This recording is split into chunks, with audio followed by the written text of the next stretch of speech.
Titan, no took her to Hermes. Got her items up, what it fucked up, and a spider home. Free the guy down the road, gotta hide the phone. Had my name from the street, not a microphone. Ain't no sleep, she on toot, I took Adderall. Niggas act like they us, but they not at all. Caught the baddest shit, I forgot to call. I put down in my teeth like on power wall. Pretty titties, her whole body sauce off. Hold the back of her head till her jaws locked. I don't care what he do, he a cornball. Extra layers, I'm dressing, I'm stuffed game. I'm the real one, 2 million on pinky ring. Come through pimping like Pinky without the cane. Niggas thinking they hot, but they Eddie Kane. I been putting on this stuff since my baby frame. Walk around with $1 that's pocket chain. Niggas think that you smart till you knock your brain. I done brought the rover like I'm the flame. Me and Ski trying to see who the coldest shit. If I see you with bro, I don't know the bitch. Extra stuff every time, extra stuff every time, extra stuff every time when I'm stepping out. Put on stuff every time, put on stuff every time, put on stuff every time when I'm stepping out. 8x8, 36, 0 waste, 3 on 3, my type of date. All this stuff, I might be late. It's all this stuff, 8x8. Stuff, stuff, stuff. Stuff, stuff, stuff, stuff. Stuff, stuff, stuff, stuff. Wow, breaking the 9. Inside the spot, you know 3 of them mine. Feel like one oak and they one of a kind. 3 of a kind. Put on my ice and all 3 of them blind. I put grease in my soda, I'm trying to get fried. She rocking that outfit, she trying to get high. Rubbers on rubbers, I never get tired. Bought her that ice and I know she still lying. Brought number 1 on the plane cause she fly. Brought number 2 a new whip, she got dry. Brought number 3 a new Gucci, so dick. Brought number 4 a new sticker, she 5. Brought number 5, she the 5, number 5, number 5, number 5, number 5, number 5. Yeah, one at a time. Yeah.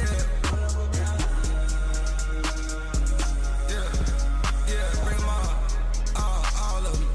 Yeah. Wow. 8x8, 36, 0 waste, 3 on 3, my type of date. All this stuff, I might be late. It's all this stuff, 8x8. Stuff, stuff, stuff. Stuff, stuff, stuff, stuff. Stuff, stuff, stuff, stuff. Wow.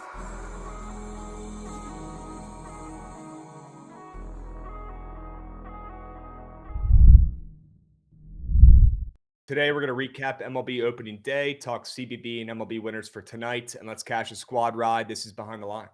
I really want to fade Tiger today. I hate saying that. It doesn't feel right. I mean, who else has the sack to do it?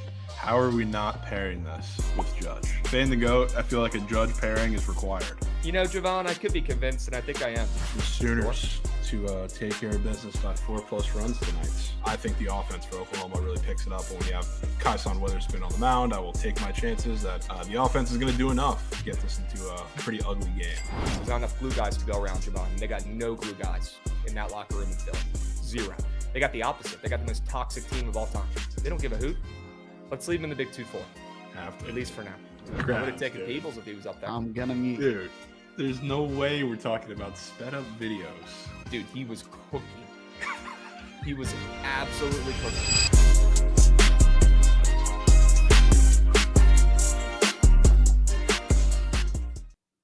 What's going on, chat? Happy BTL Friday, the best BTL of the week, episode 665 piece. As always, hold the fry, joined by your 2 hosts, Krabs and Jovan, presented by SeatGeek. If you're buying tickets to go to the ballpark this weekend, buy your tickets on SeatGeek. Use promo code Bookit10 and get 10% off every future purchase going forward on the best bet or the best ticket purchasing app out there by far in SeatGeek. Go check out SeatGeek if you haven't already. What do you live in Iraq? Download SeatGeek, the best ticket purchasing app out there. 100%. Use it to buy all my tickets. That's where me and Gucci got our tickets for last night, the Nats game. We had great seats to see them blow that game. We'll talk about that here in a moment. Jovan, how we doing? Happy Friday. Up and moving. Glad to be here. Glad to be on the diamond. Glad that the Rays are playing baseball today. Sure. People forget they didn't play yesterday for some reason. Yep. Needed an extra day to get the stadium ready, I guess was that actually the consensus we came to with why they were late? They had to completely flip it in like 72 hours. Okay. All right. We got heavy bets coming in, resubbing, W heavy bets. We appreciate you, and Slander My Name coming in, resubbing at the end of TMA as well. We appreciate you guys. WTMA, W Slander My Name, W heavy bets. W vibes on a Friday. Okay. Krabs, I need to bring this up now because I have MLB Network on, but Alec Boehm is blaming the Shadows for the reason Mackenzie Gore had 13 strikeouts. Wow. Is he now? He is. I got a couple other reasons why Alec Boehm might have been striking out. Maybe not the time to discuss this. Right? Maybe we'll take those offline. And I think he ended up actually having a big hit for the Phillies in that game after he chirped in the entire game, Goots. Yeah, correct me if I'm wrong. Yep, he did. All right, let's go ahead and recap the squad rides. Take a peep at that puppy. Shit bet. It's my fault for trying to force it on you guys during the vote. Still almost found a way to hit. Hook of Ma. That's on me. It's a walk-on bucket. Took us home. That was rap-es. Yes. Gore Shadow Merchant, sure. Attaboy, Phils. What about last time he pitched against you guys when he had 9 Ks, 3 hits, and no runs? Were there shadows at that game too? Sure. Yeah, what a game. It sucks that our bullpen blow it. We'll talk about that more in a little bit here. Let's pull up the Sharp Report recap. Jovan is on a bender once again. Love to see it. And I got to fucking figure it out. Yeah. And put in some I winning also plays. swept. Durant did hit. Stole a base. It's 5 and out. Let's go. All right. There's no way a single and a stolen base hits 8 fantasy score. Yeah. Singles 3, stolen base 5. He doesn't get minus for a K. No. There's no minus in Minus fantasy Scores scores. are scores. the easiest squares up there. That's crazy. Yeah. No minus. My bad. The steals are huge for fantasy score. Yeah. It's definitely something I've noticed over the years. JC Mercer coming in, resubbing. Was at the Nats game yesterday. Shout out the bullpen, rinse and repeat. Oy. We got a hype train moving to Griffin. Jovan, how about a sweep for the kid on the Sharp Report yesterday? Let's fucking go, dude. Sure. Let's fucking go. Way to carry. Way to carry your weight. Billy and Goldfish coming in, resubbing for 29 months. W Billy and Goldfish. Sure we can. The hype train is moving and grooving, folks. Yeah, stay dialed, Jovan. Love to see it. Real quick, before we get to the steamed crabs, I do have a story for you guys. At the ballpark yesterday with Gootsy, there was this kid sitting behind me, chatting it up, talking about the game, talking about, bets and stuff like that. He was asking what the heck we do for a living, probably seeing Goots, film all the videos we were doing and shit. And we started talking. Eventually he was like, hey, you hear about this Tyler O'Neill opening day sitch going on where he's hit a home run in 5 straight opening days? And I turn around with a smile on my face. He's in the seat right behind me. I go, buddy, if it was that easy to bet on that, when you landed in Vegas, it wouldn't be as shiny as it is. And Goots is like, yeah, man, we'd be sitting front row if it was that easy to bet on it. And we're like making fun of this guy being square as hell. Next thing you know, within 30 seconds, I hear to the right of me, iPad holy kid. shit, Tyler O'Neill, nuke. And I look over and Goots is watching the game while we're at a game. Okay, that was not just for the one video I posted. The motherfucker's watching the It's game. opening day, Krabs. What am I supposed to do? I get it. And they're mucking. They're mucking. You're tapping in, right? 6 Great game home for the runs. O's. Most in franchise history. But you already know what happened, Jovan. This dude hits a freaking nuke within 45 seconds of me calling it the squarest play on the board today. Yep. I'm like, yeah, you see every book on earth had a post about it. You can't be Boost, taking all those of it. plays, man. Literally laughing out loud saying, I wish it was that easy. Next thing you know, within 45 seconds, boom, nuke. Make it 6 years straight. Sure. Sure you can. Unbelievable. Krabs saved the life. Kid's going to be the squarest better of all time. Yep. Sure, Pega. Insane. All right. Yeah. W Day though yesterday, Goots. I wanted to ask you, what do you think about Nats Park? It's probably been a while since you've been in there. I mean, I guess last year you were there. I was there. Yeah. I mean, I've been there plenty of times, but not as good as Camden. But I mean, it's a nice park. I'll give it a B. Solid B. Yeah. I give it an A+, but I'm probably sure a you little do. biased. Well, Yep. once you take me to the Diamond Club, maybe that grade will change. We got to earn it. You gotta earn it. We got to earn it, Gootsy. Let's earn it. All right. Before we get into the Sharp Report, the winners, the plays for today, we have a lot to go over today. Obviously, Sweet 16, MLB, NBA, NHL, the whole shebang, the whole 9 yards, folks. Before we get into it, though, do we have 30 seconds for me to bitch about something? Yeah, get it up and moving, Krabs. Can't get this off my mind. Gootsy, go ahead and run it.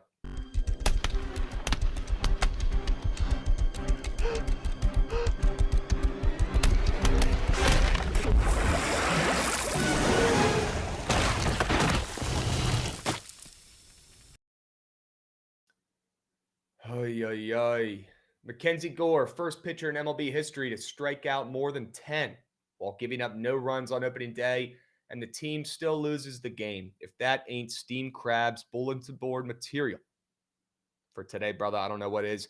Godsend, you read my mind, my man. Wow. Couple thoughts. after watching Mackenzie Gore. First off, sure. He's him. That's something that we already kind of knew. And this is a guy that can go out there and shove and throw a no-hitter and silence any lineup. And he can also go out there and, walk 5 guys and probably not make it through the 3rd inning, right? We're still trying to work on the consistency aspect of Mackenzie Gore's game on the bump, but we cannot discredit his greatness when he's locked in. My goodness. I mean, he was dialed every which way last night or yesterday. You could say it was the shadows. I'm not going to say that because the guy did not give up a single run the entire spring training. He's just kind of been this dialed of late. Now, let me tell you this, Jovan. What if I told you he was the 3rd pitcher in MLB history to record a baker's dozen strikeouts? Not a dozen, not 10. Shit, not even like 8. Baker's dozen. A baker's dozen. How about a 13 piece? 3rd pitcher all time to accomplish that on opening day. And I'll tell you what, I haven't even checked the Carfax. I know one of the other guys was Bob Gibson. The other guy was very old as well. I guarantee you those guys threw over 100 pitches. Mackenzie Gore, 93 last night. First off, I know it's opening day. I know we're trying to keep the pitches down, keep the innings down for the young arms when it doesn't matter, I guess, yet. We're not making a playoff run. I get that aspect. I get it, not throwing 100 pitches on the first start of the season. Okay, so I'm not going to bitch too much about them not putting them out there for the 7th inning. But if they put them out there for the 7th inning, then that's win that game. That's for sure. Because they put out 2 guys who I had to Google the second guy. I didn't even know who the second guy was, Jovan. Do me a favor, Goots. If you don't mind, pull up the Nats bullpen for me. Horrible. I want to take a peep at this. Oh, yeah, there it is. Sure, on the right sector. Really bad. How do you expect to win games with this bullpen, Jovan? I mean, you do all this work. You get all this excitement going around the team, the city, right? You got new jerseys dropping. You got a great young core. You got James Wood. You got Abrams, not hanging out at the casinos. He's been at the batting cages. You got Dylan Cruz swiping bags. You got even the other guys, the role players showing up. Caber Ruiz having a day. You got Mackenzie Gore, young arm, Sure. pitching his fucking ass off last night on the bump, leaving it all out there on the fields. And they put out Poche. Rays legend. Poche. And then they pull up this guy, Salazar. I've never even heard of this guy, Jovan. I had to Google him. I feel for you so much having to watch Colin Poche pitch because I asked myself that same question every single time he came into the game for the Rays. He was horrid. I thought Kevin Cash had some kind of dirt on Kevin Cash. He is awful and throws like 80% fastballs.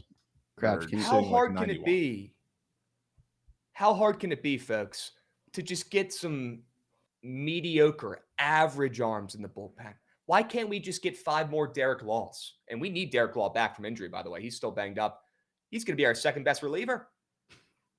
Why can't we find more Derek Laws out there? They can't be that expensive. They can't be that hard to find. When they put Finnegan in, Krabs was like, oh, wow, Nat's trying to win. And then let me know what you said when Jose came up on the mound. Yeah, I said, hey, watch out for this kid, Goots. He throws 100. This kid's legit. He's him. That guy sucks, Jose Ferrer. Sure, he could throw 100 miles an hour. He has no idea where it's going. There's Zero no way clue. you're gassing up Ferrer, dude. Zero clue where it's going. That guy, he might as well be pitching with a blindfold on. He's throws horrible. 101. Great. It's right down the middle of the cock vein, or it's nowhere near the strike zone. Or it's in the dirt, and you got a wild pitch, and you got a run coming in. Great. Nice block, K-Bert. Fucking suck at defense. But I'm not here to talk about K-Bear's defense. I'm here to talk about the absolute joke of a bullpen for the Nats this year. I don't even know what I can compare it to, Jovan. You do all this work. You get all this excitement around the city. You have, a really good young core of players. But how can you expect to close the game out ever with this bullpen? This is going to happen night in, night out, over and over and over and over and over again. Jovan, this happened last year when we had a 5 times better bullpen. What's going to happen this year? Every time a young starter goes out there, he's going to pitch his ass off. We're going to have a lead, and it's going to get blown late in the 7th, 8th, or 9th inning because we don't have a legitimate bullpen, and these young starters are going to have zero confidence going into their next start, and they're going to have 0 wins. What's the game plan here? And Jovan, I'm looking at the bullpen. I'm looking at, salary caps and how much money these teams are spending. I didn't know how little The Nats are spending on this team this year under $100 million. The fourth least amount of coins spent on a baseball team. That is unacceptable. In the nation's capital, with this fucking young core of offense, with this fun, exciting squadron of young guys, Abrams, Cruz, and Wood, what a waste. Why get excited if you can't have a guy go out there and get 3 fucking outs? What a waste.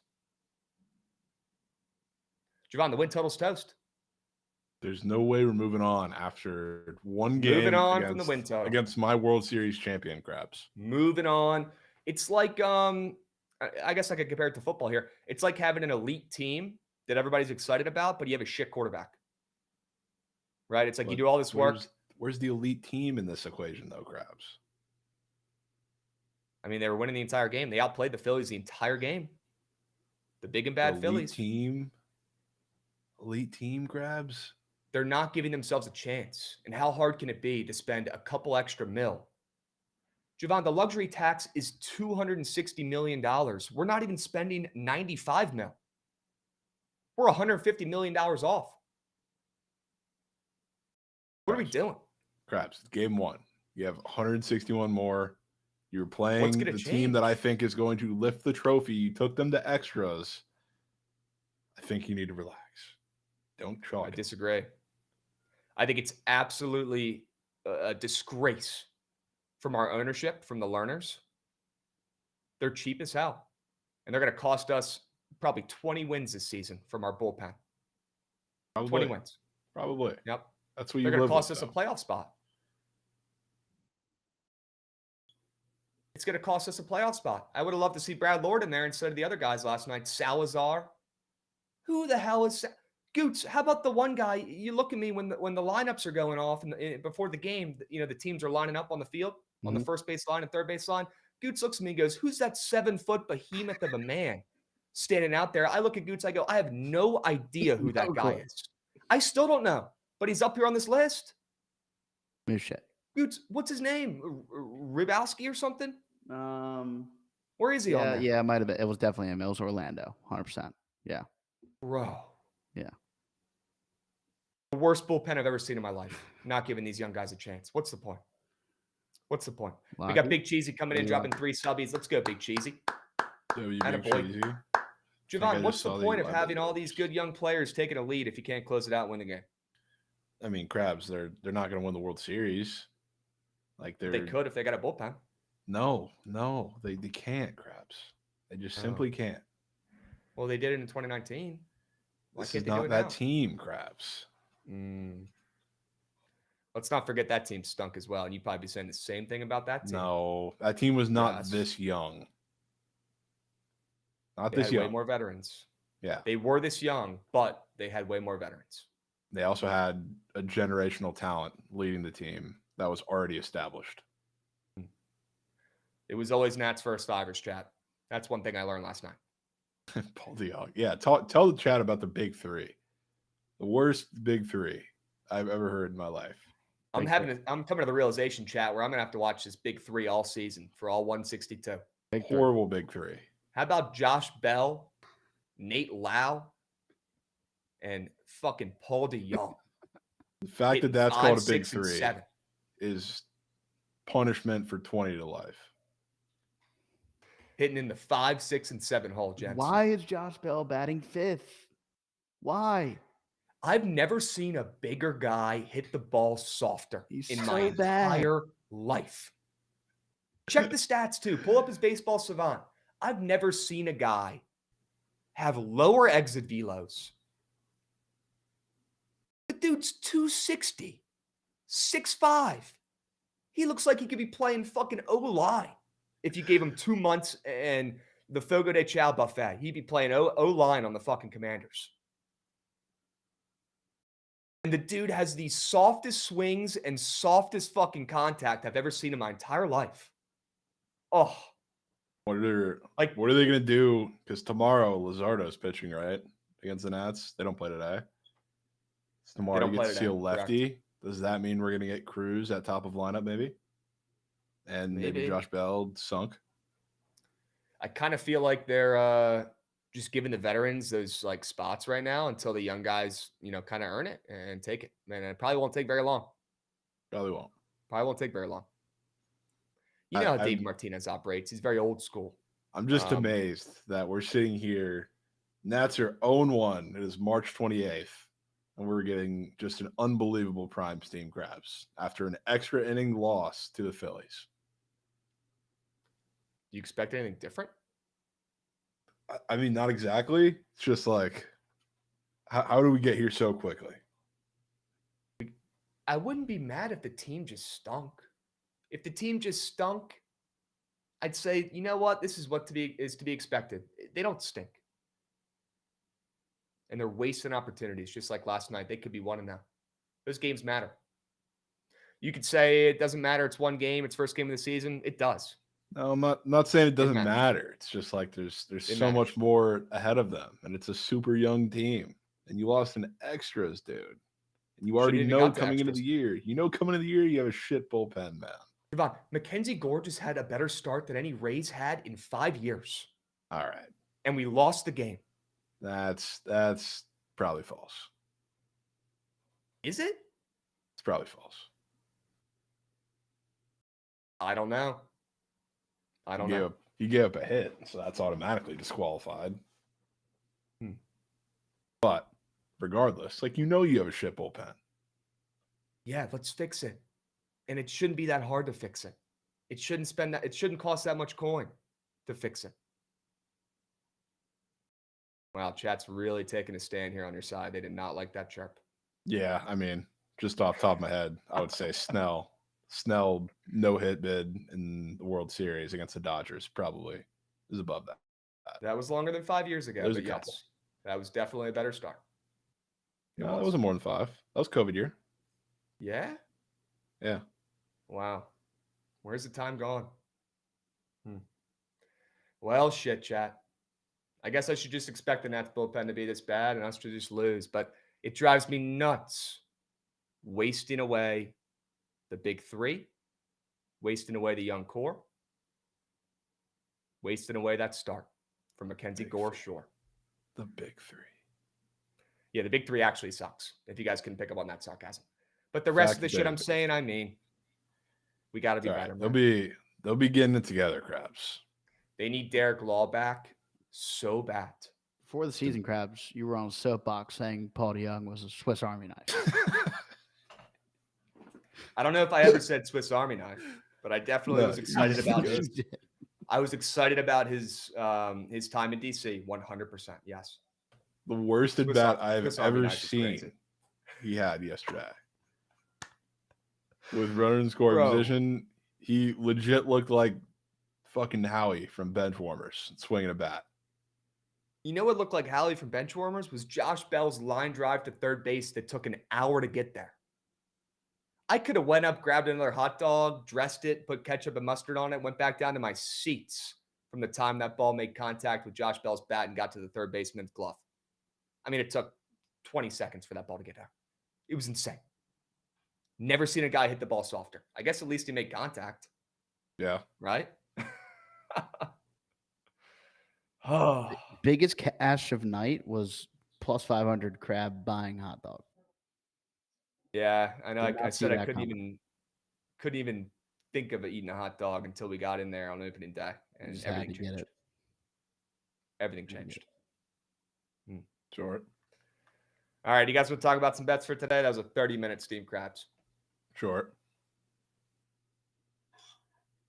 Let's get into it. Let's run it. Let's get into some plays for today that we like, some straight bets that we like for today. Let's get it started on the ice. Jovan, not many games on the ice today, but there's one that was kind of looking at me funny, and I think you and Gootsy were talking about it too. How about the Blue Jackets catching a little bit of steam here? Yep. That look a little bit weird to you and anybody in chat? It looked a little weird to me. Right there with you. Let's fucking go, dude. Look, Vancouver, better record, I guess. Vancouver has had Columbus's number. The last couple of times they played them, they've beaten them 3 of the last 4 times they played. And Vancouver's played better of late, I guess. They've won their last 2 games outright as underdogs on the road. And now they're still on the road. Are they going to win a 3rd game in a row as a dog? I'm willing to bet that they don't. Columbus, on the other hand, sure, they're coming off a big-time outright win on the road against the Islanders as well. But before that, they lost 4 straight games. And I thought it was kind of weird seeing this team. I mean, initially, we got a pick 'em line last night. Now we're seeing Columbus minus 125, minus 130 some places. I want to lean into that, and I was a little bit confused. I'm willing to pay the price for a unit and back Columbus here. And Jovan, correct me if I'm wrong, but this game has some serious playoff implications for both squads. Big time Both game tonight. squads, yeah. The Blue Jackets need this one Yeah. really, really badly. They're 2 games, I believe, out of a pretty heated East playoff race. The Canucks have their back against the wall right now because they're 5 points down. They have a tough road ahead of them. Plus, I'll tell you what one of the reasons is for the Steam. It's not just the fact that I know Demko's had to start the last couple because Lankin has been injured. Lankin is back tonight, which is why, one of the reasons I'll be on the Blue Jackets right there with you. But Lankin is back, starting his first game in a bit, but they also have the flu running through, and they made some call-ups from the AHL, I saw. So that's probably news that we'll for sure get in the coming time here between now and the game, but somebody's gone today. So it's been a really weird long road trip for them where they've been in a couple must-win spots. They've come through. Demko's looked good. I don't think this is the spot to do it, and I think to be the Blue Jackets, their offense finally kind of got going the last 2 games, but they've been horrid really ever since then. They're starting to pick it up. Big game. I think they're minus 130 for a reason, so we will be there. Okay. Let's fucking go, dude. Columbus on the ML. Minus 130-ish is what I'm seeing most places. You could still get a minus 125.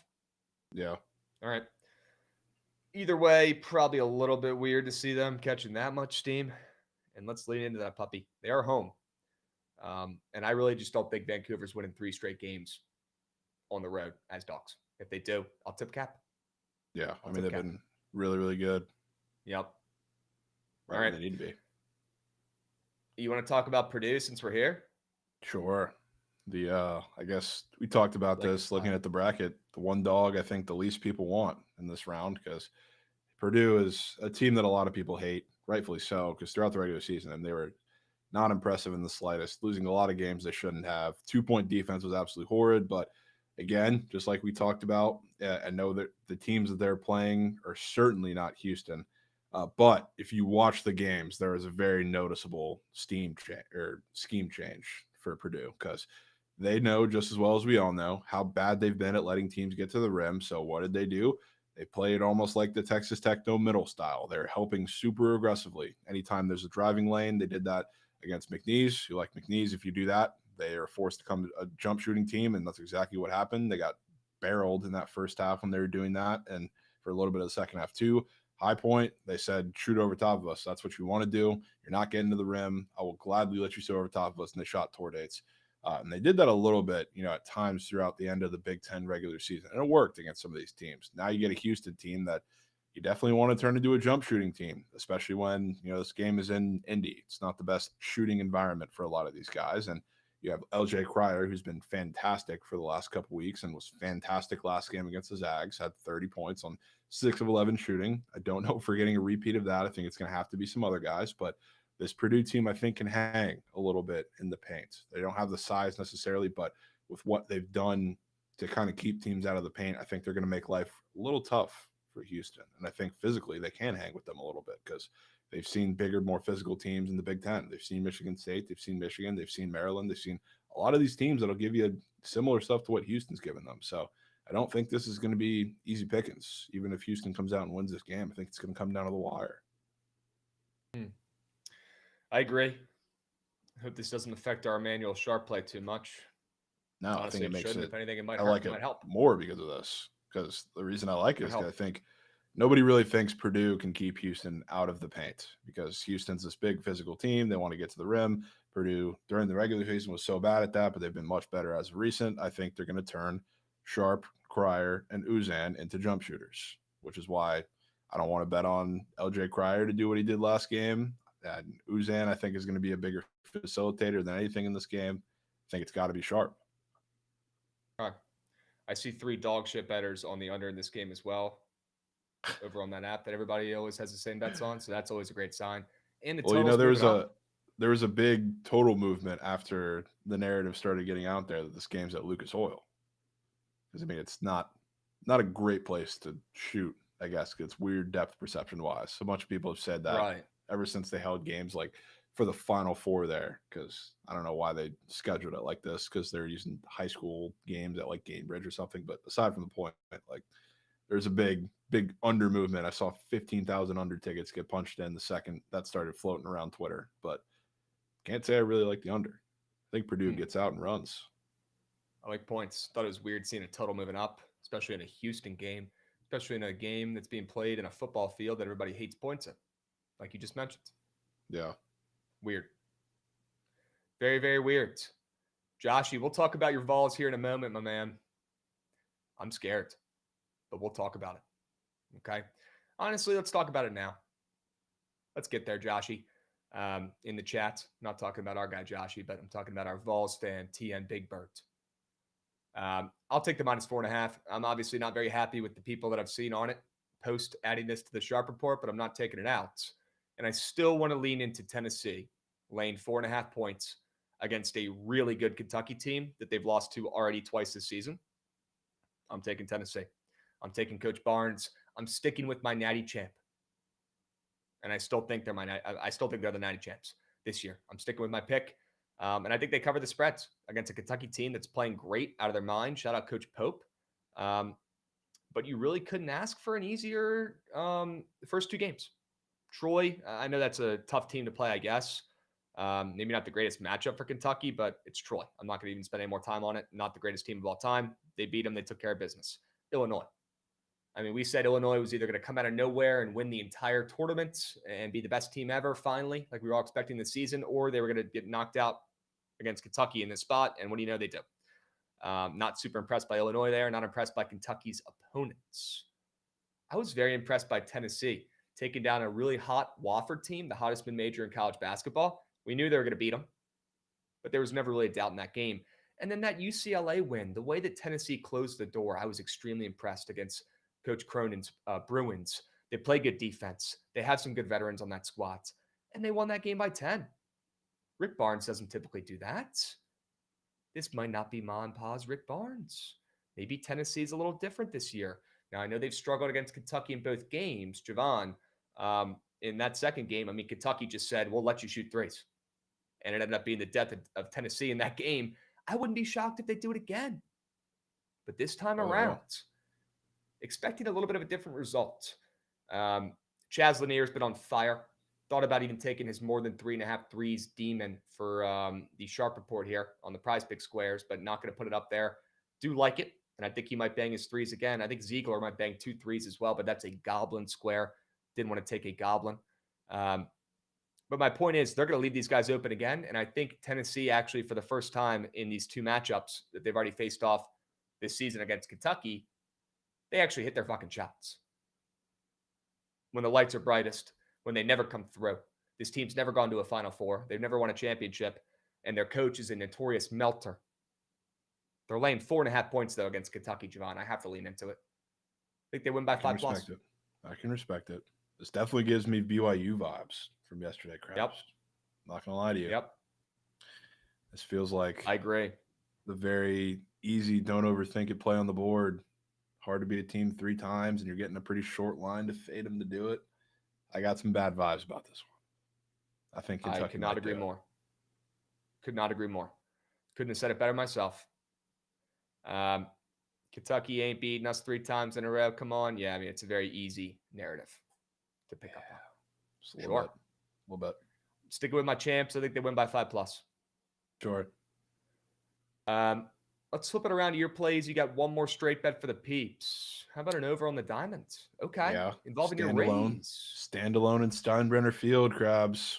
Huh. Like I was talking about when we were talking about the Rays lineup on the pod. The thing about that's cool about the Rays this year is this is the most pop that I think they've had in the lineup in quite some time. So like when you're playing in Steinbrenner, it's obviously a big plus. You're outside of the Trop, much better hitting conditions, even though I think the wind's going to be blowing it a little bit today from right. I don't think it should make a big difference, but you have a bunch of guys, especially from the right side, whether it's Yandy, whether it's Morel, whether it's Junior, whether it's Danny Jansen, who I like his hit run RBI today, and I want to take that for a little daytime sweat. All really good matchups against Kyle Freeland, of all pitchers, who like most Rockies pitchers, he's always been much better on the road. But this is a lineup, again, with a lot of power from the right-hand side. Those type of lineups he's really struggled against in his career. So I think this is the same today. I think the Rays offense hops all over Freeland, and I do not think Pepio is going to be clean shaven either. Like, he has that 1.5 earned run square on the board. That gives me Hunter Green vibes from yesterday, where if he could have a really good start and still give up a tank or two, we're probably going to see that turn green towards the more than. Ryan Pepio is a big fly ball pitcher, so like it's very similar to Hunter Green in the fact where like the strikeouts are always going to be there against this Rockies lineup. But same as the Giants, the Rockies are built with a lot of strikeouts, but also when they do make contact, it's going to be hard. So when you're playing in Steinbrenner, it's a big plus for guys like Michael Toglia, for guys like Tovar, for guys like Doyle, for guys like McMahon. Like, there's 1.5 million TB squares on the board for the Rockies today. It's probably not a good thing for Pepio. So again, even if he has like a relatively solid start, he's a fly ball pitcher. You're playing a team that hits nothing but fly balls and hits hard contact when they actually do make contact, even though they have a lot of strikeouts in the lineup. I don't think that's a perfect outing for him. I think that's screams like a 5-inning, 3-run outing. And I think the Rays are going to put up 5+. So that's how we get there. Rockies bullpen being involved towards the end, always a big plus as well, because they're absolutely horrid. Any chance this Nerfy squares up? I forget if it's one of the 5 that are up right now. Oh, it was up. It was up at a point. I don't know if it is now. It is. It is? Yep. Sure. Yeah. Could you see maybe a first inning bang here? I know chat's talking about it a lot. I'm assuming they probably want to take that Yerfy after seeing this play up there on the boards. I know it's still a Nerfy, right? So maybe you emphasize that if you don't love a run in the first, right? But let the people know what you're thinking of. Yeah, I mean, I would not be surprised if Yandy starts him off quick. I'll say that. But a lot of the big time run producing, like from the righties, I guess comes from like the middle, or at least that's what I'm hoping for in this game. Like the Danny Jansen spot, I think he's hitting in the 5-hole today. Like, that's where I think the Rays are really going to drive it home, especially if like the top of the lineup sets plat, which could be done in the first inning. But yeah, I mean, this looks like a Rockies Rays really, really easy Nerfy. So I would definitely not be punching that in. But I'll be not rooting for you guys, but rooting for whatever way you can get 8. That Christopher Morel run really was weird. Up late last night. That was one of the first squares that was up yesterday. I don't know why I'm telling you really this weird, right now. Krabs. Why was that square the first square up for today's games yesterday? And I know it's a completely Reddit chart. It doesn't matter. It's from last season. Who gives a shit? But doesn't hurt for people logging on and for people who only look at the fucking charts or the recent histories, and that only makes me think he's going to score more, right? It doesn't He's also hurt. like, I think he's like leading in home run odds for this game too. Last I checked, all of his odds, I mean, I was looking through them, look very, very odd. Especially like, I thought initially, like when I saw the square last night, maybe he was going to be like hitting in a weird spot, super high in the lineup or something. And yeah, he is leading in home run odds for this game, which is weird. I thought he would be like hitting a little higher, maybe like we wouldn't find it out, but he's not. So like there's something very odd about that square sitting up there, outside of the fact that, you know, the last year chart is up there in super red, but everything makes sense. Like, again, righty power hitters, that's exactly what he is against Freeland. That's what you want. Yep. So, I mean, sitting in the dead ass middle of the lineup, we got a redded out run square. That's juicier than everybody not named Yandy Diaz, who's the leadoff hitter today. Yeah, super weird. Would that be the square you're taking for the Rays if you're taking any of them?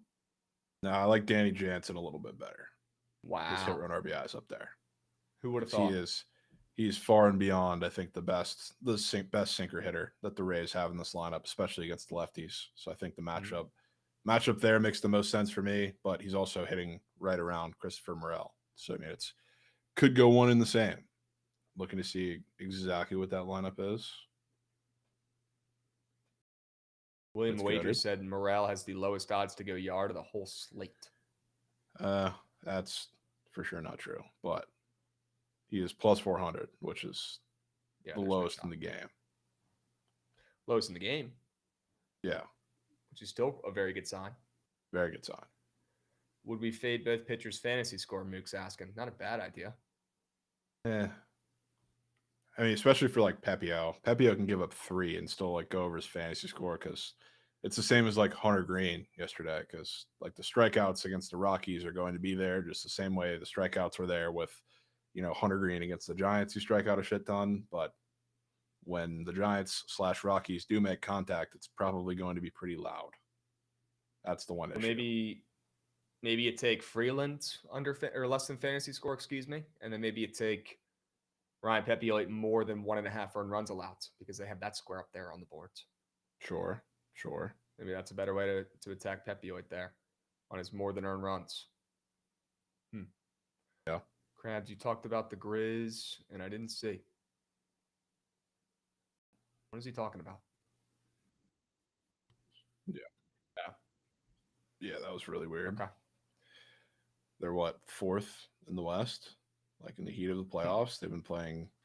I don't know. They haven't been playing great as of late, but firing your coach like this right before you're about to gear up for playoffs is definitely something. 100% something that's about to drop, because I can tell you that's just not a regular coach firing. That's really weird. Yeah, you don't see a lot of teams who are 44-29 heading to the home stretch. Last 20, 25 games of the season or so, firing their coach. Something must have happened, and that's probably not good. It's probably not good. Yeah, weird. Really bad. I saw that note earlier today, and I didn't look into it, and I did not think it was their head coach. Weird. W. Pega, we're going to have to lean into that tomorrow. We don't have a choice. I know the Lakers aren't playing great right now. They got a couple injuries, really right? They've lost 4 of their last 5, but that's the problem.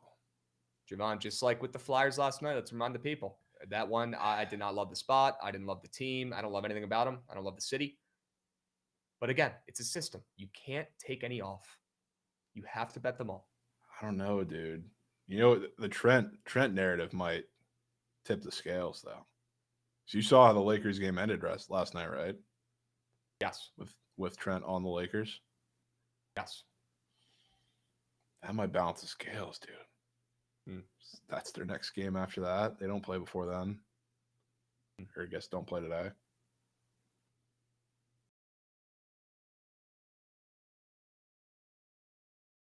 Thanks, Goods.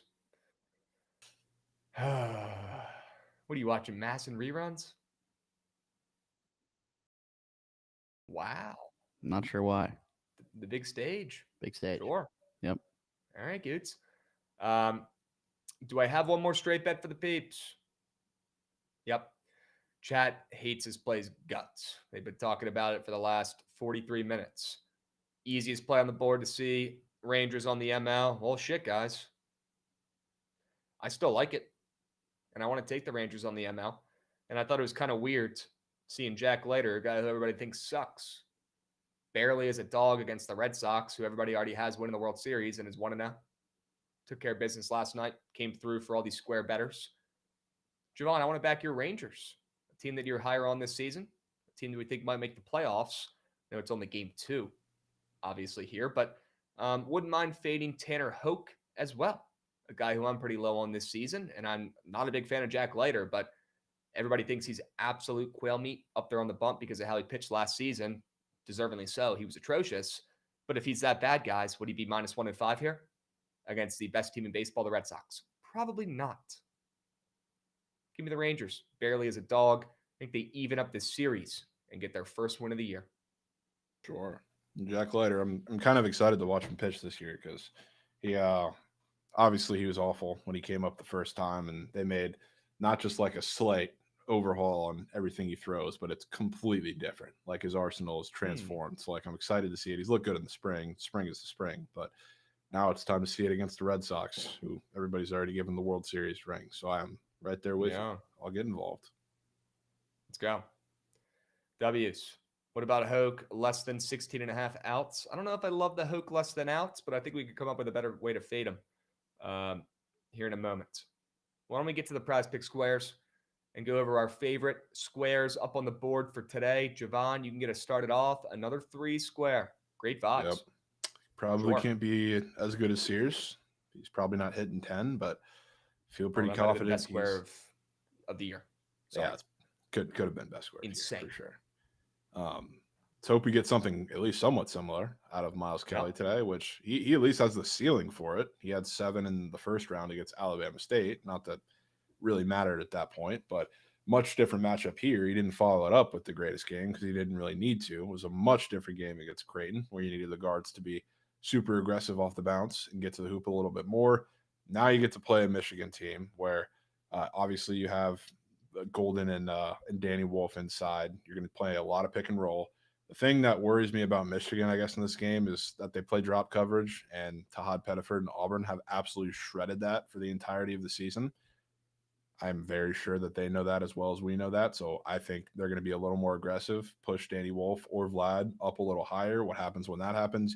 You either get like the little lob over the top, which I don't think they're going to try and do or be able to do with Janai Broom because I think they'll help from the corner.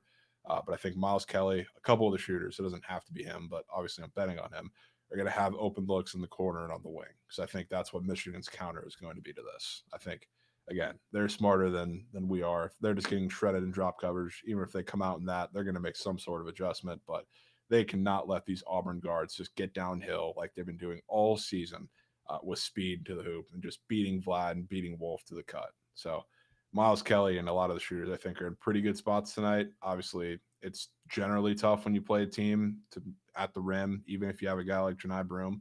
When you have those two demons inside, now I think Auburn's going to have to shoot over the top of them, similar to how we saw last night. But so I'm going with Miles Kelly. Then Ravs, Splooging in chat, of course. O'Neal Cruz playing the Marlins today. I very much debated on backing the Pirates offense in some form, some way, which really, really horrible thing to say right out of the gate on day 2. But you got Connor Gillespie coming up, which he's a guy that people really don't know too much about because he's a guy with minimal experience. He's looked really, really good in the spring, which has helped him earn this spot. But his arsenal is very pinholed. He gets a lot of fastballs, a lot of cutters going into lefties, which say hey to O'Neal Cruz and Brian Reynolds, I guess, for that matter. But his only he throws a one-off speed pitch, which always ends in the same exact spot. So it's a very predictable arsenal. And against the lefties, he really struggles to locate the off speed to where it's either not competitive or it just hangs in the middle of the strike zone. He's been great against righties, though. But when you have to see O'Neal Cruz and Brian Reynolds again, that's probably not going to work. So I have a feeling he is going to be missing dead in the middle of the zone, and O'Neal Cruz is going to send it a long, long way. Wow. Jovan calling his shot, folks. Not Ellie De La Cruz. O'Neal Cruz. O'Neal. How about Sure. it? Yes. And I did take the fantasy score, Mook. I like it too. It's stolen base upside, but he also has not the best command either. So the walk is also involved. And he has a walk square up on Prize Picks too, which would not mind leaning to that with him as well. I want to fade Roddy Gale today. I know you were talking about college basketball and then pivoted to MLB. But in that Auburn game, super down for Miles Kelly to bang 3 threes. Sign me up. Great sell job. Like Auburn today. Any takes on less than 9 points for Roddy Gale? I mean, that's an insane line. After a legacy 26 piece, and he had 11 points against UCSD, which is actually pretty good for him, to be honest with you. And then a 26 piece. Best game of the year. Yeah. How do you think Michigan attacks this Auburn squad offensively this year or this game? Do you think it's with the 2 bigs down low? Do you think it's more in transition, or are you expecting some threes to be hit against that perimeter defense? I think they're going to try and get to the rim. The thing about Auburn, who Auburn's unsung hero is Dylan Cardwell, because they've been doing this for a while now, but a lot recently they just switch everything. So Michigan is probably going to hunt mismatches and try and get the ball in the hands of Wolf on a smaller defender, or if one of the guards happens to be on Cardwell, they're going to try and run at him, which is not going to work, like a lot of teams have been trying to do and failing miserably. So I don't think it's the best plan for Roddy Gale to be super aggressive scoring. So I could be down with that fade. All right. Yeah, Square looking at me funny up there on the board for college basketball. We'll spend a little more time talking about those games in a moment. Let me go over my squares really quick here. Zakai Ziegler, more than 22.5 points and assists. Like I talked about earlier, I think Tennessee gets some wide open threes. And I think it's going to be Zakai Ziegler coming through, banging them. I also think he'll be trying to get to the rack a little bit, dishing, trying to find guys like Chaz Lanier wide open on the three-point arc, hopefully banging a couple threes. I know I saw a couple of people saying they're fading Chaz Lanier, taking his less than threes in the chat earlier. I was surprised to see that. I'll tell you, the guy's if I get to the counter with Kentucky, fire. that's Chaz Lanier fade. Donation. Absolute donation. I put coin on Tennessee. Chaz Lanier's horrible. Every time I fade Tennessee, Chaz Lanier has 20 in the first half. So I will keep you updated, Krabs. Please do. I think it's Zakai Ziegler today. His points was 1.5 points higher than his season average. And I want to encompass his assist as well if he tries to get to the rack and ends up dishing, finding his goats, his wings on the three-point arc for a couple wide open three-pointers. That's how I expect Tennessee to win this game, to be honest with you. So I think it's going to be a lot of Zakai Ziegler getting to the rack, maybe, getting fouled, going to the free throw line, maybe finishing at the rack, which I really don't expect much from him. He's really tiny. But banging some threes and hitting some wide open guys for some assists. Sure. Okay? I'm expecting a big night out of Zakai Ziegler. He was sticking out to me on the board today. Didn't want to go after Chaz. He's been carrying the weight enough of late. Dude's been on fire from three. He's done enough. Yep. He's done enough. And like you said, Jovan, whenever we take him, weird things happen, bad things happen. So, and then Tyler McGill. I'm going to say it. I like Tyler McGill. That's I like this guy. A Krabs guy. Dude throws the shit out of the baseball. And I feel like he's just a solid veteran that overperforms and nobody talks about him or cares. And they kind of expect him to suck. And he's like a little bit above average, but not enough to really write home about. I don't know. He's in a weird spot for a starting pitcher, but pretty reliable, pretty consistent, has a good fastball. And, I think he goes out there and does job and shoves today. I don't know if I want to take the Mets on the ML here either, but I'm certainly leaning that way. I also like the under as well. I know a couple of years ago when Apple TV started getting into baseball games, all these games were soaring over. But then last season, you couldn't buy an over in these Apple TV games. Tonight, you got another one, Mets and Astros. Jovan, what do we know about Astros games at home especially? This is something that even I couldn't get sharp enough fading. The games just go under, man. The games just go under at home for the Astros. And I think we get another under in this game as well. So whether it's the Mets getting a win or the Astros, I don't think we see a ton of runs. And I want to take Tyler McGill to go out there and pitch his fucking heart out. Give up less than 2.5 earned runs against an Astros team that doesn't score much at home. And this is kind of my way of backing the Mets in this game. So I think Tyler McGill goes out there and pitches very, very well today in a game that probably goes under. And it also doesn't hurt that he's minus 130 for this on the books. Sure.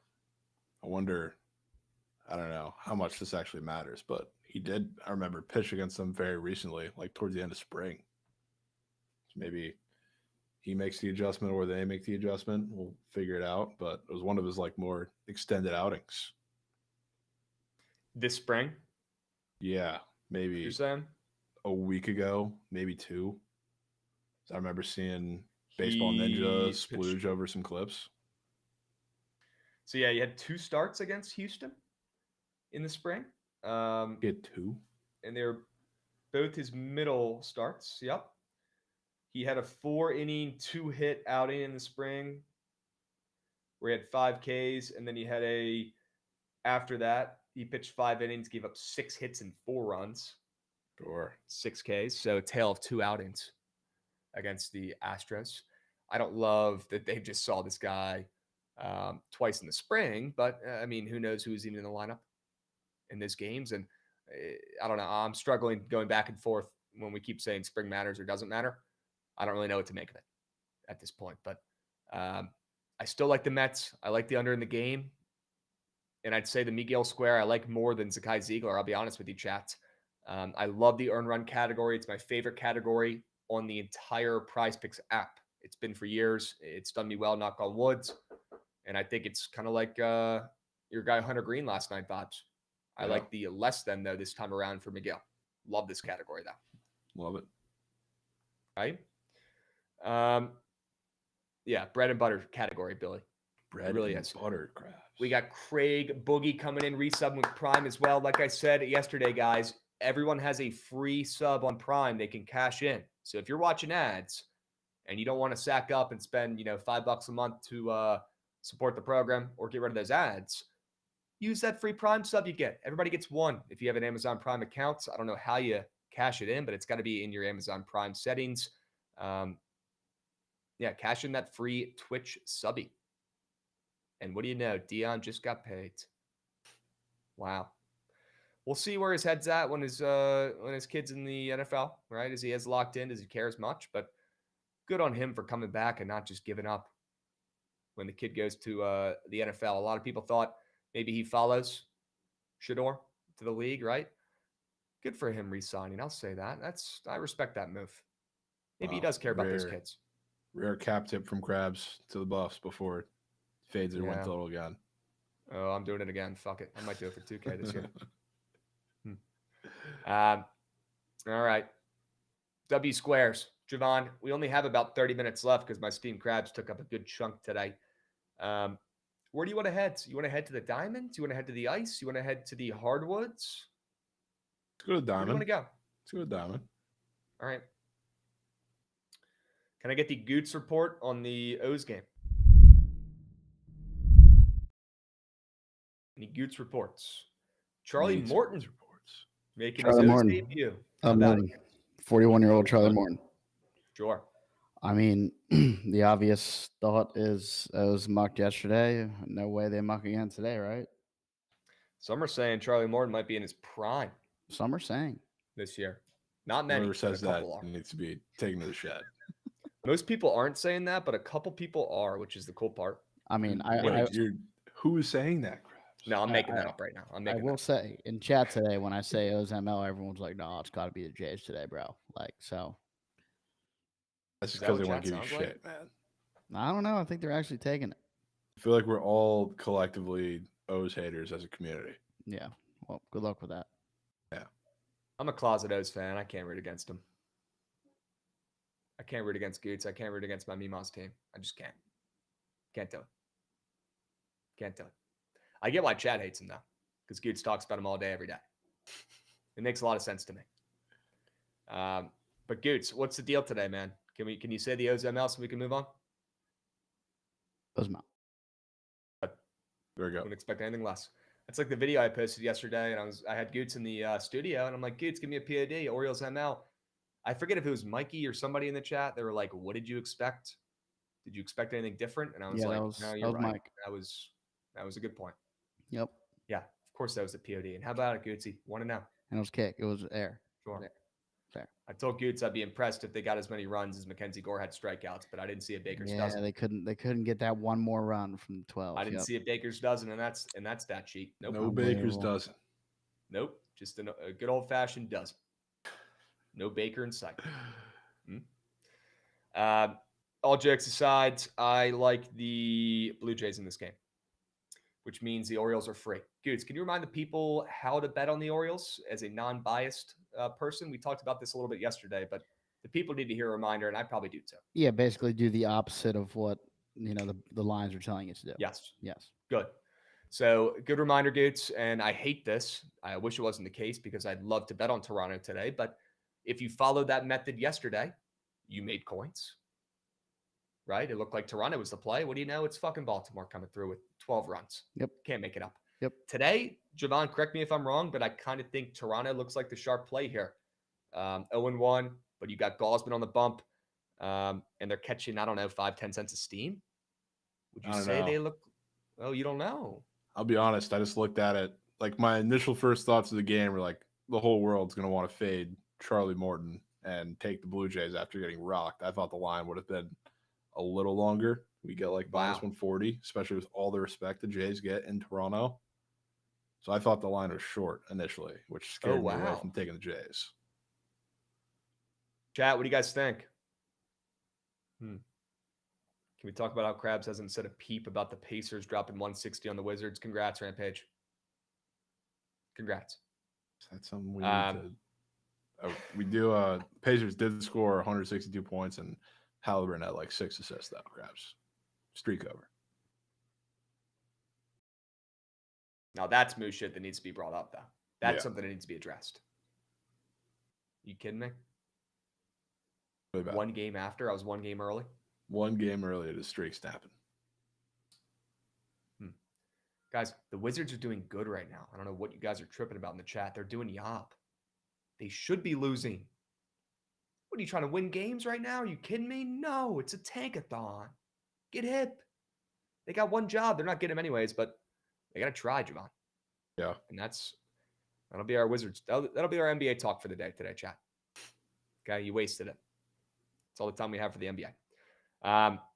All right. Well, Jovan, you know what? I could see where your head's at with that Charlie Morton line. I could see it. Who in their right mind? Goots put those earmuffs on. Who in their right mind wants to bet on Charlie Morton barely at plus chicken in the big 2-5? You're probably right. Ball knowers should know that it's not like Charlie Morton is a bad pitcher. He just eats innings. He's old. So, I don't know. Yeah. Gosman at home. Toronto does get a little more line respect at home than usual. I kind of agree with Jovan, or at least I'm back to a neutral spot where I don't think it's, like I said in the beginning, Toronto too heavy of a favorite. I think Jovan might be right there. That looks like a short line. And I think he might be onto something there, Gootsy. Shit. Because at the end of the day, how many people actually know ball and know that Charlie Morton's okay and solid? Probably less than 50%. Maybe a little less. Maybe a little less. Check the splits. The O's are getting hammered.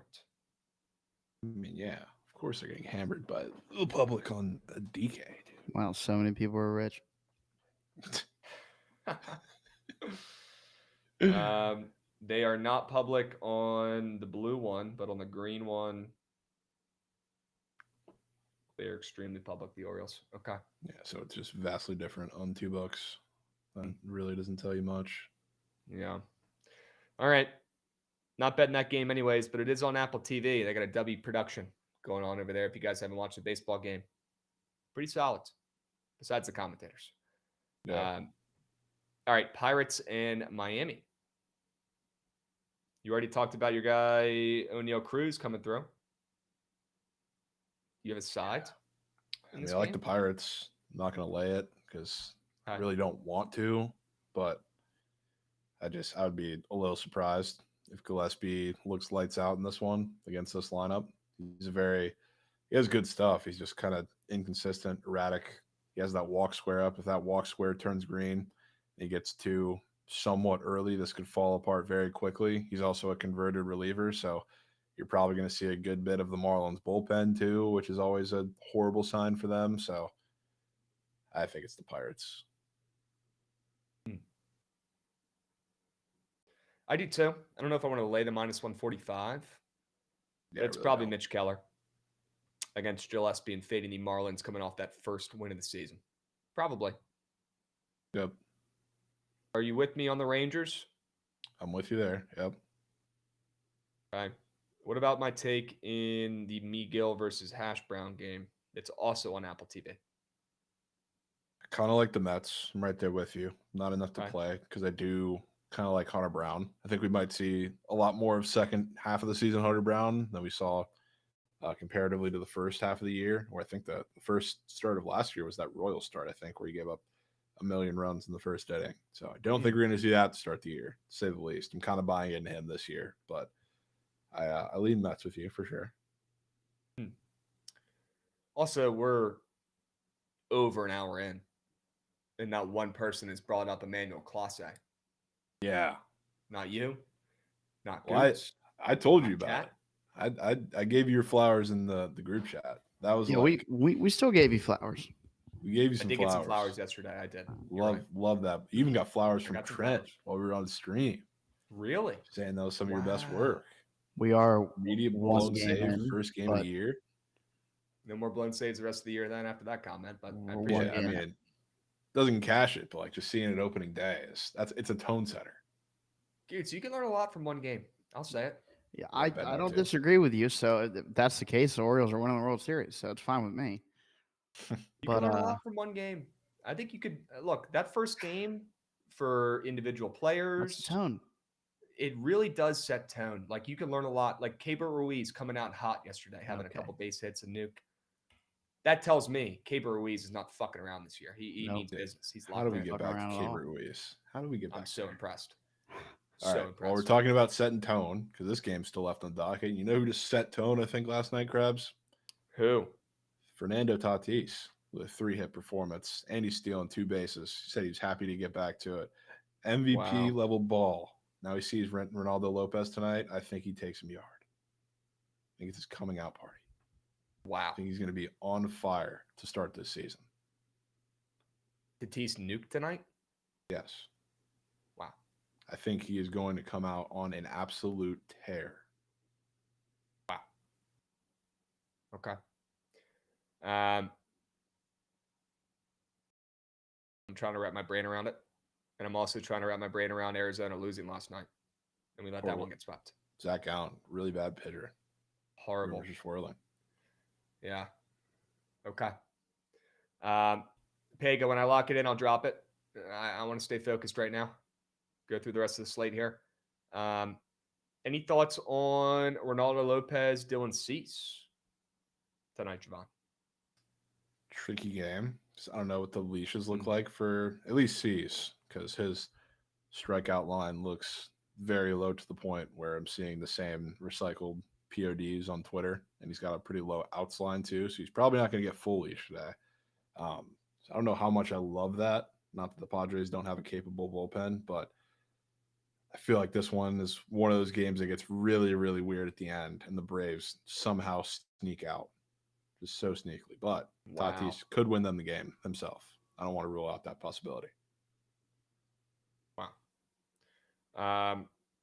What about Seattle tonight? Did you think Castillo is going to be laying more than minus 140 against the Athletics? Because I did. Maybe. I don't know. I don't know. I can't give you an unbiased answer, to be honest with you, because I have a lot of respect for Jeffrey Springs, and I think that's far and beyond, the best analytical arm they're going to be starting. So I wonder if he's just going to generate that type of line respect.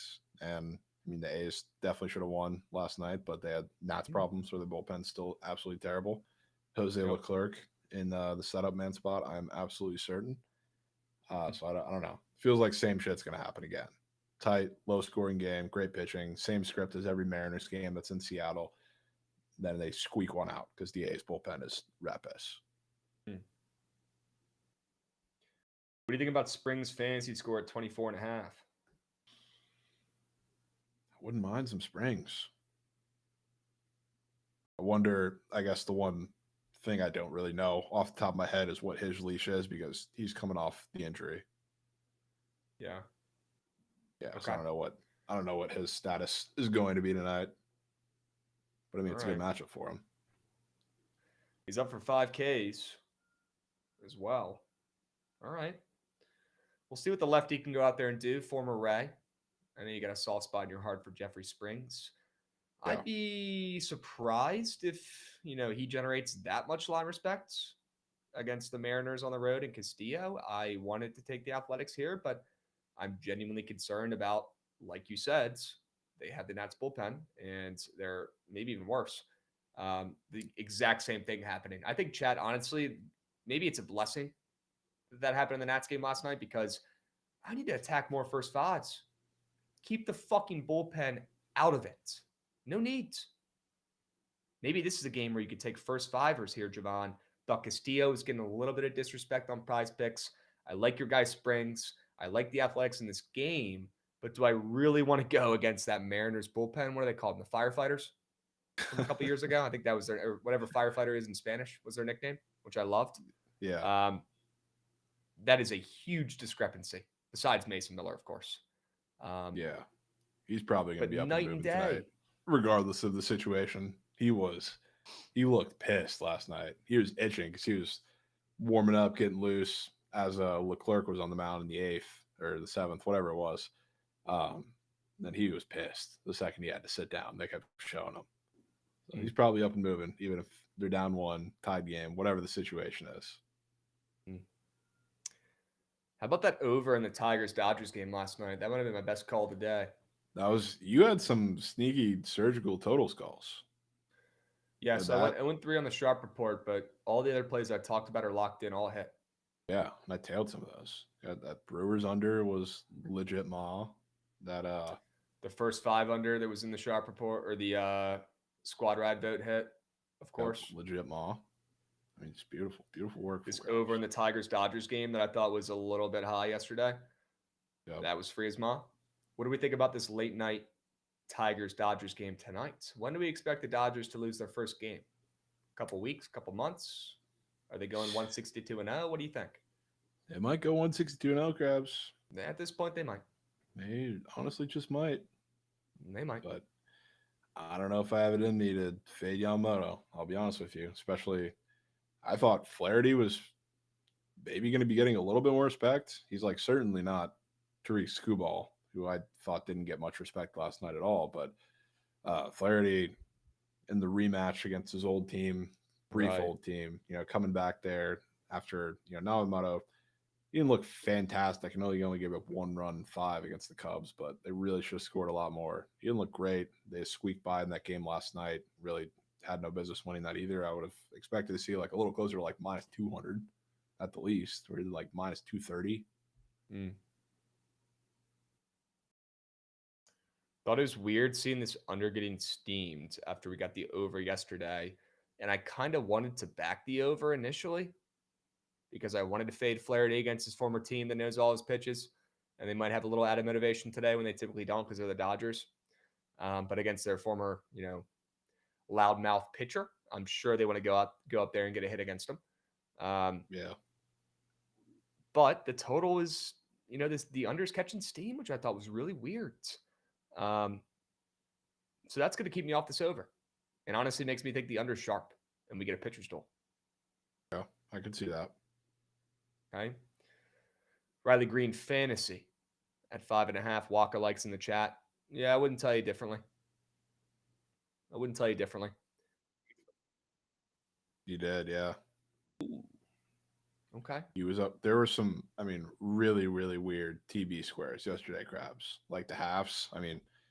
Torque had one that was up on the board. Obviously, he sent one to fucking Mars. Vinny Capra had one for the Brewers in that first game of the day. Hit a nuke. Was the only run the Brewers scored, I think, for a while until the 9th inning. Like, there were some crazy ones. Soderstrom had a half one up, and he hit 2 tanks. There were some crazy ones on the board yesterday. What's the weirdest one up there today? The weirdest one on the board today. You can definitely make an argument for one of the Rockies. The whole Rockies lineup pretty much is up for half a base. Graham Pauley is definitely odd. Ryan Bliss. They got Athletics Max Muncy up there. That one's pretty weird. Jordan Beck. A lot of weird Rockies up there. Yep. Yeah. Alan Roden, Kish's guy. It's him. Wow. Yeah, you know which one's weird, even though people are chart hunting and somehow there's a million people tailing this and it's on Pop Tab, but noted Reds legend and opening day legend Nick Martini is up for that half base square up against Pepio today. Yes, he is. He could have another opening day moment after his 2 tanks last year. Put him in the Hall in Great American Ballpark. It does seem like people remember that because he's really popular. They're just looking at the chart, Krabs. Chart's green. It really amazes me. Not that I didn't know this already, but especially after being like in the Discord where we were crafting up Mark Sears 3s, how many people just blindly bet the charts is crazy. Yep. It's just actually insane. If you're blindly betting charts that are from last season, like crazy. It's like legit crazy. We can't help those people. Those people are they're too far gone. We can't fix them. Yep. That is insane. Just like, I mean, the other one that's on the pop tab here for the same reason is that Christopher Morel run. Yeah. Like, they're probably taking the less than because it's all red. yeah. It's actually crazy. Twitch Millie said, not going to lie, only take y'all's MLB slips. That's soft. I'll say it. Soft. Yeah, you want to talk about these Sweet 16 games? Talk about CBB. And now Rafi, it's he's sitting in the 5-hole. Ooh. Double check. Yeah, he's hitting 5th. Right behind Caminero. And look who he's hitting right in front of, Krabs. Danny Jansen. Wow. If I were to whip up a Ray script, it is going to be Morel. I don't know, probably some dinky bullshit. He gets on base. Not even with like a hit of his own. It's going to be like a fielder's choice or a walk or something. Then Danny Jansen mucks the platter. Mucks. Ole Miss, Michigan State. Sean Padola plus 3.5. Don't fall for it. It's the Sparties. They win every game. Don't fade them. You will go bankrupt and be living on the streets. Give me Michigan State on the ML. They win. Yeah, I like Michigan State too. Not gonna lie. Party's over for Padola. Yeah, unfortunately. I agree. It's a level of physicality I don't know if they're going to be able to withstand from Michigan State in half court. Yep. I don't mind the under, like chat's talking about actually right now. In this game, I think Ole Miss team total under is probably a better look. What do we know about Ole Miss? I mean, they're tiny. They don't really have a big. I mean, Brakefield is a good scorer at times, but he really is going to have his hands full down low with some of these Spartans bigs. Padola's up for 15.5 points after back-to-back 20 pieces. I mean, how much higher are they going to make it? Probably not much higher, right? But certainly not splooging for Padola today, unfortunately. I think his work here is probably done. And sure, I'm going to root for him, Jay Thorpe, but I'm not going to just give out cake and give out bias plays. So I don't think he goes off today. I'm going to be rooting for him. I hope he does, but I think Sparty is the right play on the ML. You lay a little bit of juice there, but it's probably worth it in what should be a low-scoring toit matchup. But Sparty prevails. Give me the under, and I think the Padola show is unfortunately over. Yeah. You know who I kind of want to back today, Krabs? Who? Jace Richardson. Off of that horrendous performance against New Mexico. 1 for 10, 0 for 5 from 3. The thing that I can't get over from Michigan State, outside of I think they're going to beat Ole Miss up physically, is that they just had their game where they played like a smaller, faster, more playing transition team in New Mexico, and they struggled with it for a bit before they started to figure out. And Ole Miss plays a very similar style where they just want to kind of run at you and outpace you and play faster than you. So I feel like they have that pretty bottled up now. And what they did with the guards in the second half is they said, we're going to try and do that to you. We're going to run at the rim and, shoot threes. And they started to double them. So guys were open. Jace Richardson couldn't hit them, unfortunately, but I think he's going to hit them today. Yeah. I wish they had a 1.5 square up for his threes. They've only got a half Goblin and 2.5 Demon. But maybe that 2.5 Demon could be worth a look at a Demon lineup. Sure. Intern Mason POD at the Bookit House, Krabs. What play, Pega? Would that be Sparty? Or would that be one of the squares we were talking about? Let me know. Michigan State. Okay. Sparty. Sure. W's. I like Michigan State. I think they get the win. Might end up playing them on the ML. Let's talk about Kentucky, Tennessee briefly. Already talked about the Vols. I'm on them laying the 4.5. Jovan, are you looking to do anything in this game? Really want to take Kentucky. Sorry. Don't know if I'll quite get there because I feel like I got my fade the whole world spot with Alabama yesterday. So I don't necessarily want to go back to it, but probably isn't a more obvious narrative this entire round. Yeah, you're right. Morel is 2 for 6 with 2 home runs against Freeland, eh? Ooh. Okay, Gents Club Sports. Sure. What about Michigan and Auburn? This one's tricky. You want to lay it with Auburn? Or do you think Michigan just covers again? They cover every game. Yeah, I wouldn't be surprised if this is an Auburn win, no cover. Wow. I was with Arizona yesterday, and it's a relatively similar situation, except Shout out everybody Caleb wants Love, to. by the way. Yeah, that's one of the Has to be best done. tournament games, one of the best performances of the whole entire tournament that nobody's going to remember because And you they know, lost the game. the craziest part, he had like no points in 6 minutes, bro. No, we do. We were sweating because we have his points in that 4-piece, and Trent was bitching, of course. 6 And then minutes he and no spawned. points. And then he banged 2 threes. I think he got a couple free throws before the half. And then the second half, he splooged. Splooged, dude. Splooged. Legit splooged. What a game. I mean, Caleb Love. unbelievable. Love him or hate him. A lot of highs, a lot of lows.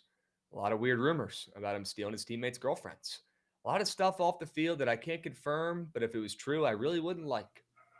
But there's one thing I do know and I can confirm, Jovan. It's that guy can play some fucking basketball. And he's going to be an NBA player. I know we joke about a lot of guys being NBA players. You could just tell off the rip, Caleb Love is an NBA player. He is. And I'm excited to see what he does at the next level. I think at minimum, he's a Kobe White. I could see that. Yeah. But I think his ceiling's higher. I do. I think his ceiling could be John Morant. A little less dunky. A little more threes. Yeah. We'll say. Cam Thomas type DJ Fitz likes. Yeah. Yeah. I think you could be a little more consistent than Cam Thomas. Okay. Yeah, just a ceiling straight locks. He's probably not that good or probably going to be that good. We'll see. Just trying to give him some credit where it's probably due. And that's a guy who's been getting a lot of hate over the years. But man, what a game. He's going back to college, Krabs. I don't know, Pega. He's done. I don't know, Pega. That would be crazy, though, bro. That would be crazy. All right. What about the late night game, Jovan? You're on Purdue spreads. Oh, on an island with that one, it seems. See Beeves on it. I mean, is he a Purdue fan? He takes every Big Ten team.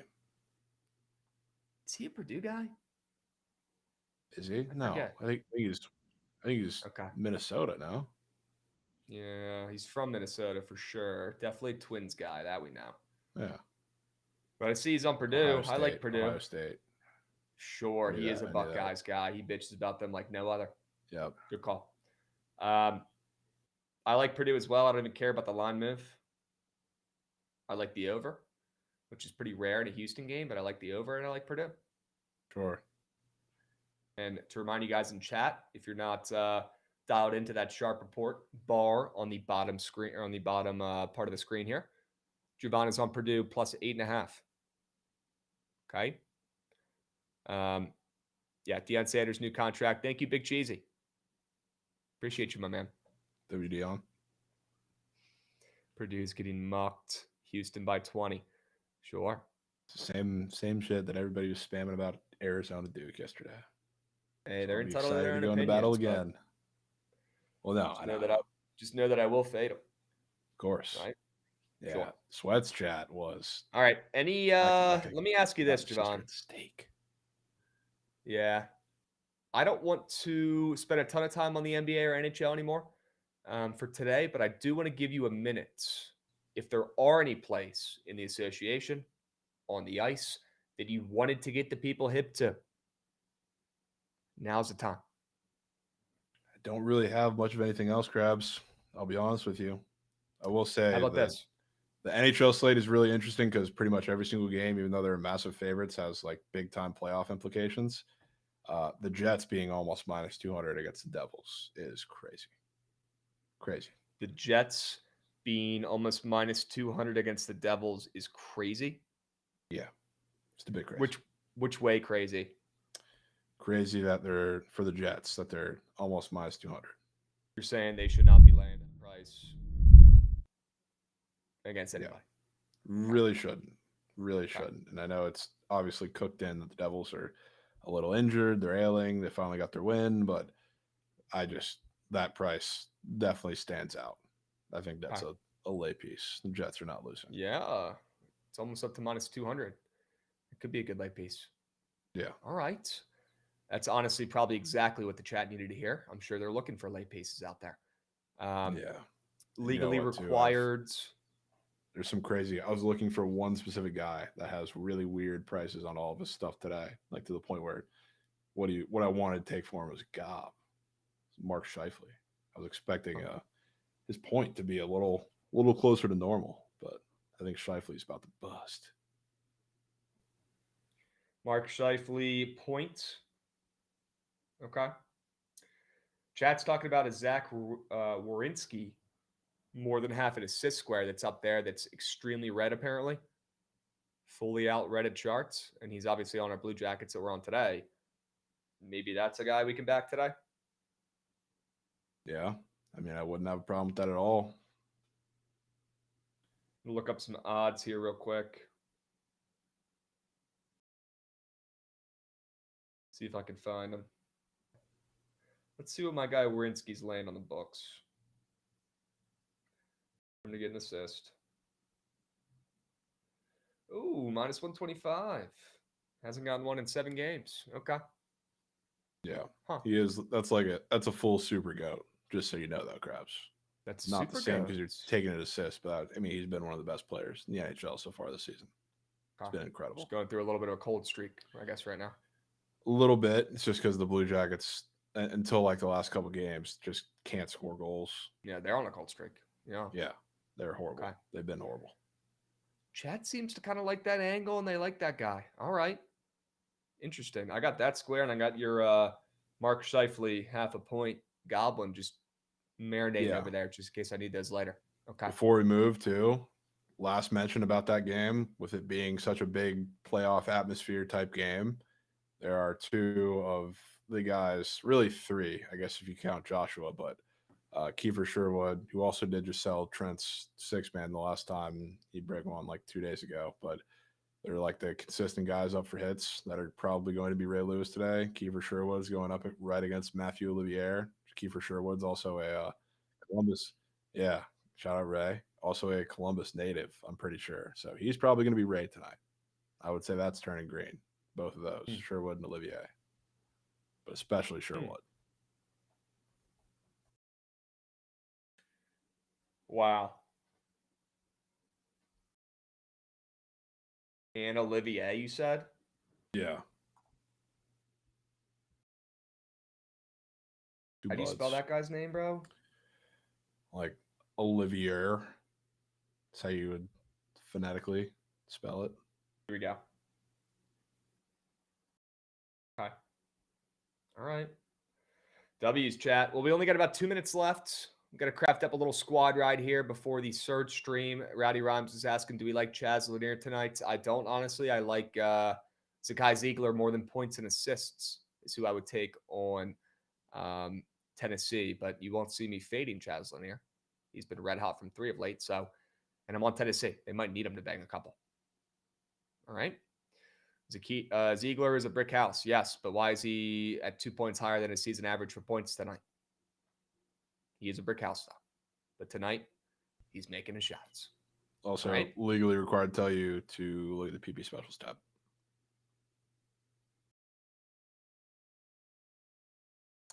Legally required.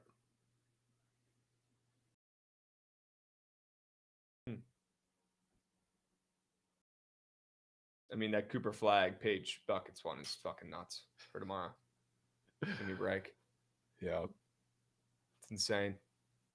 I don't know if I love any of the ones today, the assist strikeouts ones, but I figured you would look at Ohtani and Edwards first. Yeah, TBs and 3s. Sure. TBs and 3s. Some crazy squares up in that category. I hope they keep that category up and moving. I know it was wasn't very active the last couple of months, but maybe now with some more sports going on, they'll be able to. Yeah. Love me some PP Specials category. All right, chat, let's lock the hell in. Let's find a squad ride W. I need to get my lick back after feeding you guys cake. Although it was a play I think Jovan liked, I was the one that was forcing it on you guys and told you guys I loved it so much. Next thing you know, it wins the squad ride vote. Next thing you know, it loses. So we're not going to do that today. What we're going to do is have Gucci run the intro vids because I want to see that train. That's what we're going to do.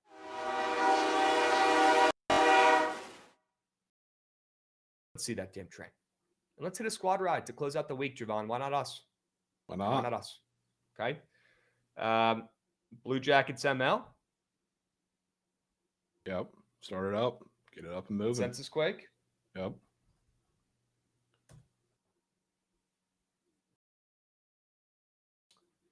I love your Purdue play. Sure. I'm in. Do you have any preference for that compared to the over on the Diamonds? I mean, I kind of do, only because the Rays game starts in like 2 hours. Would love to have nighttime squad ridage. Okay. Cool. What about the Rangers on the Diamonds? I'm down to get the Rangers up and moving. Yeah? Hell yeah. Fading Tanner Hoke back in Jack Leiter, barely as a dog. Yep. All right. Yep. Rangers ML. Sure. Maybe it's just those 3 plays. It just might be, dude. It just might be. And I'm kind of in. GG's. Yep. Let's go 3 plays, 3 winners. Let's go 2 minutes on the squad ride poll. W Goots, W Chat, W Tempo and Pace. We got the surge stream starting up here in 2 minutes, chat. Please stick with us. Hang around and pitch Trent some winners today for me. Will you? Please. I have a feeling Krabs might Please. be dialed in on Texas baseball down there. 3 plays, 3 winners, chat. Get involved. Blue Jackets ML, Purdue plus 8.5, and the Rangers on the ML. We need squad ride winners. Doesn't matter what time it's on. I agree, Marzi. You got 3 pretty good options right up here on the boards. You got the Blue Jackets on the ML. You got Purdue plus 8.5. And you've got the Rangers on the ML on the Diamonds. Okay. Infinite Vincent. Do me a favor, Infinite Vincent. DM me, please, on X. I will check that out right after this. DM me on X. Let me know what's going on. All right? We're going to bet on lighter, aren't we? Godsynth is saying. I kind of want to. And it is not the New York Rangers. W. Dead Larry Bird in the chat. It is the Texas Rangers. The Texas Rangers on the ML. Okay? I think I like the Purdue game under for sure, Putz and Adam says. Well, shit. Putz, I hope that doesn't affect the sharp square that we got, that we're sweating out for tonight. That shouldn't. Because I need that lineup to hit. Please. All right, chat. Get those votes in. Hurry up. Go, go, go, go, go. You get about 10 seconds. 3 plays, 3 winners. Diversified portfolio today. You got some college basketball. You got some hockey. You got some baseball. Triple threat. That's a big 3 right there, if I've ever heard of it. To bring it full circle. That's a real big 3. Those 3 plays right there. That's Get involved, chat. That's no DeYoung, Nate Lau, and who's the third one? No. Yeah, you don't even remember because they're so fucking bad. How about Josh Bell? Josh Bell, Nate Lau. Maybe the worst 5 and 6 hitters of all time. But wait, there's more. Paul DeYoung to round it out. And how about the Rangers on the ML? Sure. You know what? That could end up actually countering or canceling out the Nats cake from yesterday. Let's get a W on the agenda for tonight, folks. Rangers on the ML for the squad ride on the Diamond. That is the baseball Texas Rangers. Dubs. We got Chief Tane coming in resubbing. W stream today. W show. We're already overtime. Sorry, Trent. Stick around for the surge stream. We'll catch you guys on Monday. Same time, same place.